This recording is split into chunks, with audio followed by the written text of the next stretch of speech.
আজ আমি ক্লাস 9-এর রাশিবিজ্ঞান সম্পর্কে বিস্তারিত আলোচনা করব। ধরা যাক একটি পাড়ায় 40টি পরিবারের প্রত্যেকটি পরিবারের শিশু সংখ্যা 1, 2, 6, 5, 1 ইত্যাদি। এই কাঁচা তথ্যটি আমরা সংগ্রহ করলাম। ট্যালি মার্ক দিয়ে পরিসংখ্যা বিভাজন তালিকায় এই কাঁচা তথ্যটি কীভাবে লিখব? শিশুর সংখ্যা ট্যালি মার্ক পরিসংখ্যা। শিশুর সংখ্যা 0 এরকম পরিবারের সংখ্যা এখান থেকে গুণে পাবো 4, তাহলে পরিসংখ্যা হয়ে গেল 4। ট্যালি মার্ক দিয়ে কীভাবে লিখব? 1, 2, 3, 4, 4টা। শিশুর সংখ্যা 1 এরকম পরিবারের সংখ্যা এখান থেকে গুণে পাবো 7, তাই এখানে পরিসংখ্যার জায়গায় 7 লিখলাম। পরিসংখ্যা বলতে পরিবারের সংখ্যা। এবং ট্যালি মার্ক দিয়ে কীভাবে লিখব? 1, 2, 3, 4 কেটে দিলাম 5, 1, 2, 5 আর 2 7। শিশুর সংখ্যা 2 এরকম পরিবারের সংখ্যা এখান থেকে গুণে পাবো 12। কীভাবে লিখব? 1, 2, 3, 4 কেটে দিলাম, 1, 2, 3, 4 কেটে দিলাম, 1, 2, অর্থাৎ 5, 5 আর 2 12। এইভাবে আমরা পুরো পরিসংখ্যা বিভাজন তালিকাটা পেয়ে গেলাম এবং দেখা গেল মোট পরিসংখ্যা 40, যেহেতু মোট পরিবারের সংখ্যা 40। এই পরিসংখ্যা বিভাজন তালিকায় সর্বনিম্ন মান হচ্ছে 0, সর্বোচ্চ মান হচ্ছে 6, অর্থাৎ প্রসার সমান সর্বোচ্চ মান মাইনাস সর্বনিম্ন মান সমান 6 মাইনাস 0 সমান 6।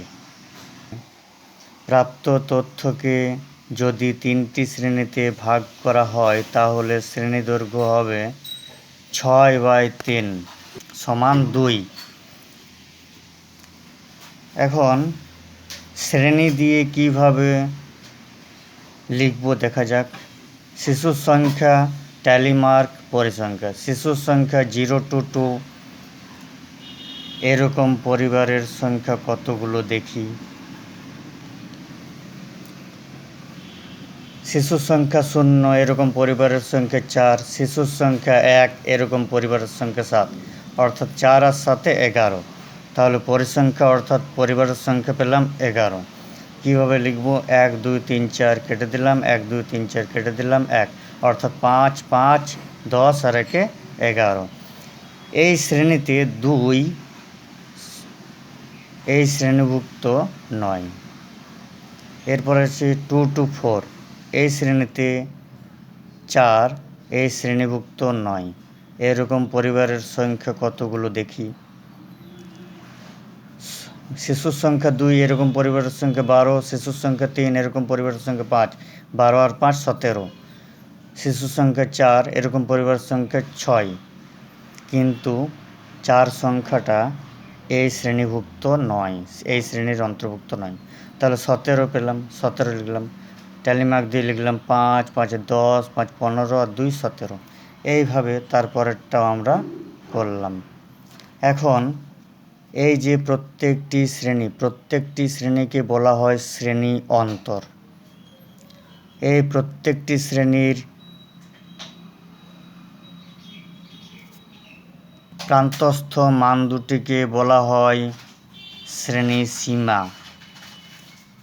আর ক্ষুদ্রতর মানটিকে বলা হয় নিম্নসীমা এবং বৃহত্তর মানটিকে বলা হয় ঊর্ধ্বসীমা। এই যে শ্রেণী 0 to 2, 2 to 4, 4 to 6 এই শ্রেণীগুলোতে ঊর্ধ্বসীমা সেই শ্রেণীর অন্তর্ভুক্ত নয়। ঊর্ধ্বসীমা ঠিক তার পরবর্তী শ্রেণীর নিম্নসীমা হিসেবে প্রকাশ করা হয়েছে।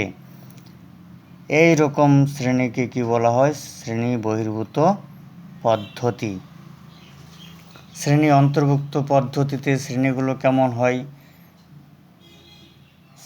কোনো শ্রেণীর নিম্নসীমা ও ঊর্ধ্বসীমা সেই শ্রেণীর অন্তর্ভুক্ত হয়। এখানে প্রথম শ্রেণীতে ঊর্ধ্বসীমা 69, তারপরের শ্রেণীতে নিম্নসীমা 70, তাহলে 69 থেকে 70 এই ফাঁক কীভাবে পূরণ করা হয় সেটা দেখি। আমরা প্রথমে 70 থেকে 69 বিয়োগ দিলাম, সেটাকে ডি দিয়ে লিখলাম। সেই d/2 সমান পেলাম 70 - 69/2 সমান 0.5। এবার কোনো শ্রেণীর নিম্ন সীমাকে বিয়োগ করলাম d/2 দিয়ে এবং ঊর্ধ্ব সীমাকে d/2 অর্থাৎ 0.5 দিয়ে যোগ করলাম, পেলাম 59.5 টু 69.5। এই যে পেলাম এটাকে বলা হয় শ্রেণী সীমানা। ক্ষুদ্রতর মানটিকে বলা হয় নিম্ন শ্রেণী সীমানা, বৃহত্তর মানটিকে বলা হয় ঊর্ধ্ব শ্রেণী সীমানা। এখন কোনো শ্রেণীর মধ্যমান কি করে বের করব? ঊর্ধ্ব শ্রেণীসীমা যুক্ত নিম্ন শ্রেণীসীমা বাই 2, এইভাবে আমরা বের করতে পারবো। অর্থাৎ যদি 2 to 4 এই শ্রেণীসীমা ধরা হয়, তাহলে মধ্যমান কত হবে? 2 + 4/2 অর্থাৎ 3। আচ্ছা, আবার কোনো শ্রেণীর মধ্যমান সমান কী হবে? ঊর্ধ্ব শ্রেণী সীমানা যুক্ত নিম্ন শ্রেণী সীমানা বাই 2। আচ্ছা, কোনো শ্রেণীর পরিসংখ্যা ঘনত্ব আমরা কিভাবে পাব? না, কোনো শ্রেণীর পরিসংখ্যা বাই সেই শ্রেণীর শ্রেণীদৈর্ঘ্য, এই দুটির অনুপাতকে আমরা পরিসংখ্যা ঘনত্ব বলি। অর্থাৎ 2 to 4, এই যে 2 to 4 শ্রেণী, তার পরিসংখ্যা কত? 17 আর শ্রেণী দৈর্ঘ্য 2। তাহলে ওই শ্রেণীর পরিসংখ্যা ঘনত্ব কত হবে? 17/2 সমান 8.5। আবার কোনো শ্রেণীর আপেক্ষিক পরিসংখ্যা কত হবে?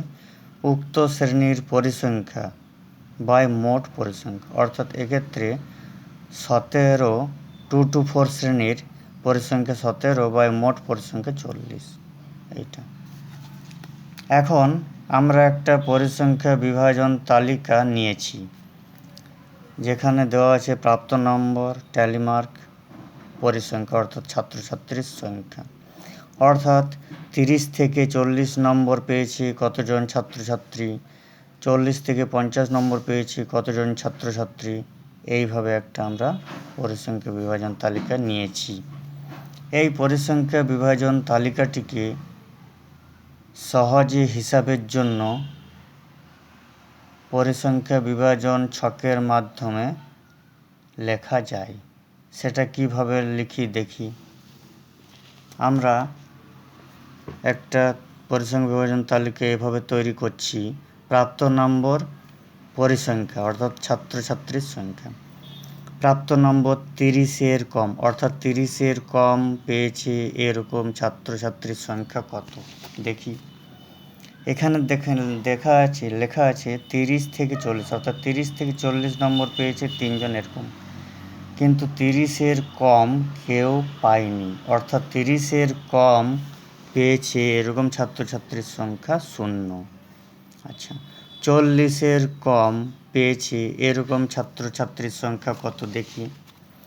40-এর কম অর্থাৎ এই প্রথম শ্রেণীতে ছাত্রছাত্রীর সংখ্যা হচ্ছে 3, তাহলে আমরা এখানে লিখে দিয়েছি 3।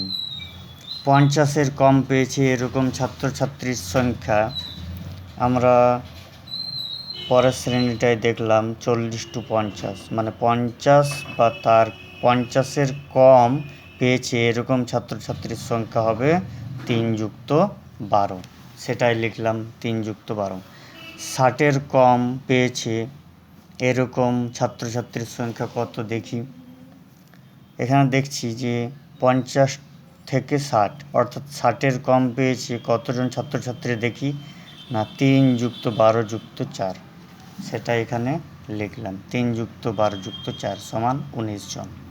এইভাবে আমরা 70-এর কম পেয়েছি কতজন ছাত্রছাত্রী লিখেছি, 80-এর কম পেয়েছি কতজন ছাত্রছাত্রী লিখেছি, 90-এর কম পেয়েছি কতজন ছাত্রছাত্রী লিখেছি, 100-এর কম পেয়েছি কতজন ছাত্রছাত্রী সেটা লিখেছি।